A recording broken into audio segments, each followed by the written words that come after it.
30 તારીખે મહેસાણામાં એક આવેદનપત્ર આપવાનું છે। કડીની અંદર આપણા ક્ષત્રિય સમાજના એક જવાબદાર વ્યક્તિ મનીષસિંહજી કુકવાઈ એમના દીકરા ઉપર કેટલાક અસામાજિક તત્વો દ્વારા જીવલેણ હુમલો કરવામાં આવ્યો અને જીવલેણ હુમલો એટલે એટલા બધા ગંભીર ઈજાઓ બે પગ ભાગી નાખવા એટલી બધી ઈજાઓ આખા શરીરમાં પહોંચાડી છે એકના એક દીકરા ઉપર કે એની કોઈ સીમા નથી। એ દીકરો પીડાઈ રહ્યો છે।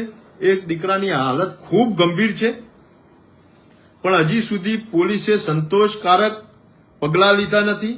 પોલીસે જે મજબૂતાઈથી એક્શન લેવી જોઈએ એ એક્શન લીધી નથી। એનો આખા એક ક્ષત્રિય સમાજમાં અસંતોષ છે।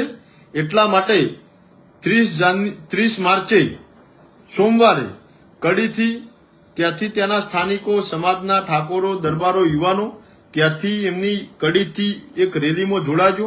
ત્યાંથી રેલી સ્વરૂપે મહેસાણા તોરણવાળી માતાના ચોકે ત્યાં તોરણવાળી માતાના ચોકમાં તોરણવાળી માતાના દર્શન કરી મેસાજી ચાવડાની પ્રતિમા ઉપર મહારાજા મેસાજીને આપણે હાર ચડાવી અને ત્યાંથી પગપાળા ચાલી અને કલેક્ટરશ્રીને આવેદનપત્ર આપીશું અને એ આપણા દીકરાને ન્યાય મળે, ન્યાયિક તપાસ થાય, ઊંડાણપૂર્વક તપાસ થાય, જવાબદાર આરોપીઓની ધરપકડ સાથે એમનો કડકમાં કડક કાર્યવાહી થાય અને લાગતી જોગવાઈ પ્રમાણેની કલમો, ગંભીર કલમો, કારણ કે એની અત્યંત નાજુક એની પરિસ્થિતિ દીકરાની છે, ગંભીર એની સ્થિતિ છે।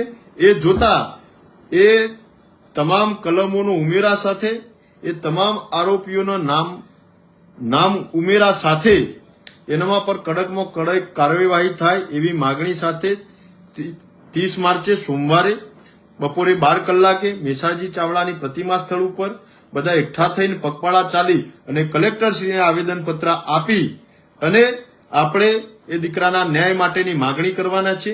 તો આપ બધા પણ અચૂક પધારો। તમામ મારા ઠાકોર દરબાર સમાજના યુવાનો આપ બધા ત્યાં આગળ અચૂકથી પધારો એવી અપીલ અને વિનંતી કરું છું।